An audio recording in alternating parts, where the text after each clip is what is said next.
Welcome. This is the Framewrk Consultant Dashboard functionality overview. What we're going to be discussing here is essentially the platform that our team can access to handle our subscribers' requests.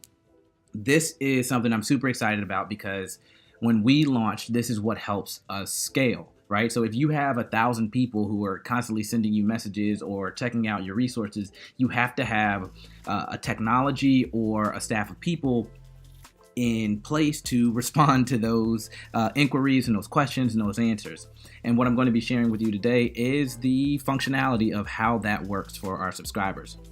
This dashboard is for our team, the Framewrk team, to log in remotely anywhere from across the world and be able to handle requests, look at what's going on in the Framewrk platform and how people are interacting.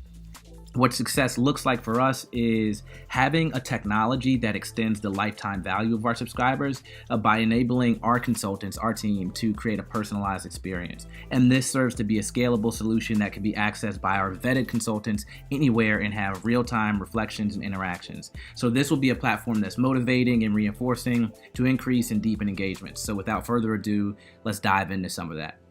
What you'll notice is when a consultant on the Framewrk team logs in, they see this. This is their dashboard. And at the top of every page in their dashboard will be this question. Are you asking the right questions? And that's really the lifeblood of our business, which is about asking the right questions so we can synthesize the right data.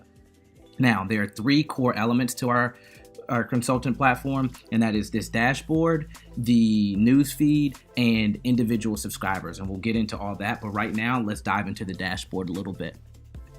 So focusing, what they'll see is this priority list of new subscribers, approvals, and messages. So new subscribers is exactly what it sounds like.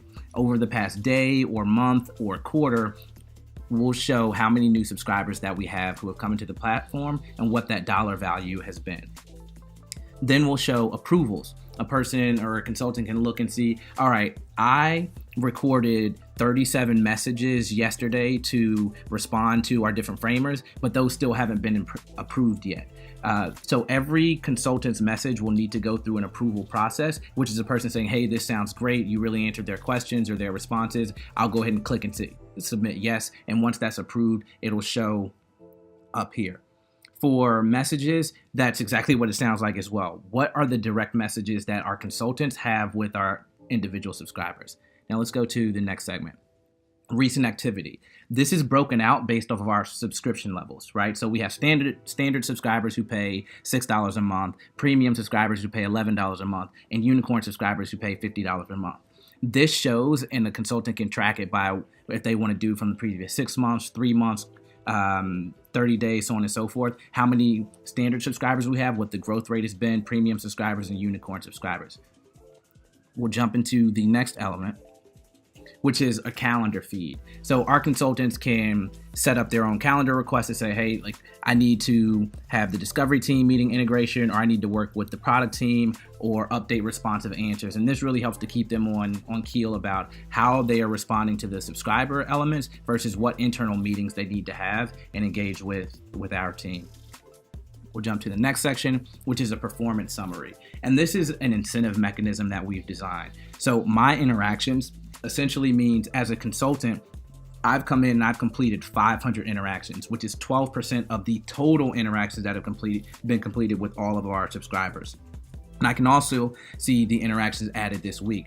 So if there are 1,500 new interactions that across the company need to get handled, that means we need to really start chipping away at responding to some of the audio notes and seeing if there are any templates or strategies that we should be sending to our subscribers. The next element, top subscribers by activity. This is meant to show us our ability to sort based off of activity, based off of if subscribers are watching videos, if they're completing checklists, so on and so forth. And it shows us some of our high value subscribers, and we're able to sort through those. And high value is not exclusively tied to a dollar amount. It can be tied to the dollar amount, to activity, to responsiveness, to development, i.e. if people are updating their profile that they've improved over the course of time, so on and so forth. So that's a snapshot of the dashboard. Now we'd like to go and show you the news feed. So when a consultant comes in and they select all subscribers, this takes them to this feed where you see all the subscribers who have responses that are in the queue, right, where they need to be responded to. They can sort by, a consultant can sort by company name, the person's name, the date of last contact, level, and so forth. So the beautiful thing here is if we can sort by last contact, we'll be able to say, okay, if we haven't responded to someone since January, which wouldn't be the case, we can reverse sort this and go and target why haven't we done that, or why hasn't this person been responsive, and really re-engage or activate them. The next element I'd like to go through is the level. So we're able to sort people by whether they're on the premium subscription, the unicorn subscription, or the standard subscription. And that helps us really assess the categories of the subscribers and how deep our engagement is with them. We'll go to the next piece, which is the company type. So one of the onboarding questions that subscribers face is, hey, what type of business do you have? Is it a product? Is it a service, an ecosystem, or a marketplace? And we can sort by this. This helps us understand some of our consultant specialties. If a consultant typically responds to the service type businesses or the marketplace or ecosystem businesses, we can get a skew on what their core competencies are and where their strong points are in terms of responsiveness to questions. Now I want to check out tags. This is really important because when a subscriber submits a response, we'll allow our consultants to go in and say, hey, this is the tag that I associated with it. Was it a business model response, a customer response? Was it something to do about founders? Was it something to do about their launch strategy or firing employees, hiring employees, regulatory constraints, so on and so forth? These tags really help us scale our system up in terms of the technological bandwidth. So imagine this, that when a consultant tags one of these messages, all of the messages that are tagged with those words, so let's say it was social media, our technology recognizes that. So soon or down in our development roadmap, consultants don't actually have to do that. The system identifies certain words, whether those are spoken or whether those are written, and starts to categorize individuals' responses based off of that. So if social media was a tag and one of the hit words was Facebook or Instagram or Snapchat or Twitter, the technology starts to synthesize that, taking the bandwidth off of our human consultants, placing it on the technology, and streamlining a lot of our processes so we can grow faster and so we can have our machine learning technology really respond to these entrepreneurs in the way that's best suited for them. So that's a view of our news feed. What I'd like to dive into next is, all right, this is great. I see everything up here, but what happens if I want to, as a consultant, I want to dive deeper into one individual subscriber? Well, here we have Stephen Long, who works at Heis Corp. I'm going to go ahead and click his name, and it takes me to the individual subscriber feed, and it shows me a lot of information. You've got level up here, messages, so on and so forth, but I want to deep dive into some core elements. The first is the contact information and the really demographic information. So I see his name, the company, I see his position at the company, where that company is located, and then any contact information that we've collected based off of the questions that we ask in the platform. And this helps our consultants really see, all right, this is the type of person I'm dealing with, or just background information that they can use to personalize their responses. The next area that I want to go to is the level.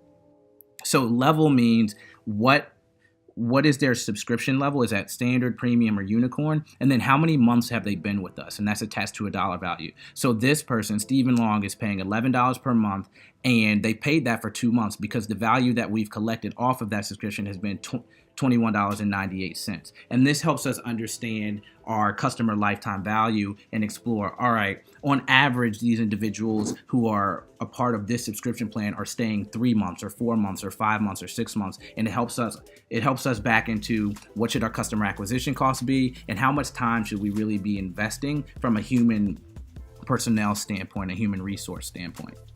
Jump into the next piece, which is activities. Activities shows all the list of engagements that our consultants have had with the subscribers, as well as what the subscribers have been doing. So interact submission. This subscriber looks like Steven responded to the what is your 30-second elevator pitch and who are your competitors. So I see that those are the last questions that Steven responded to. I can actually click that and go into and listen to the message or see what he wrote. But let me navigate over to the messages piece, which enables me to send a direct message to Steven. And I can see some of the past messages where Steven responded to me and said, hey, I dig it. I just wanted to give you and the Framewrk team a shout out. Or I can submit something to say, hey, Steven, it's Dana. I guess that's my name. And just wanted to let you know that we dropped in an infographic on taxes in DC as a C Corp. Thought you might like it. And this populates up in Steven's dashboard or inbox, whichever one the consultant wants him to see it in. And then right up here, a consultant can write a note. That may be a note that's tagging another consultant and says, hey, you really do strategy really well. This subscriber is looking for strategy work. I'm really a marketer. You probably want to handle this. And you can just have notes in there for cross collaboration amongst consultants. But I want to send Steven a message. So I click the message piece and I say, hey, Steve, I know you like jazz, man. Put together a little productive workflow mix for you to groove to. I hope you like it. And I can send Steve a custom link there. What we'll ultimately do is have this embedded in the technology where we're learning so much about these subscribers that much of this is processed via machine learning and natural language processing. And it says, hey, this group of entrepreneurs is similar in their music taste or their template taste in terms of the templates that they've been downloading, and it serves up those resources that are really customized towards helping them develop or even just getting through the day. We like to make this a holistic experience where it's not always about the business side of entrepreneurship, but also the personal side of entrepreneurship. And that's what this consultant dashboard really helps to do. And once a consultant would send that message, they would just hit send. And we're going to cap it off with that as the consultant dashboard functionality, really helping us engage with our subscribers and scale up our technology.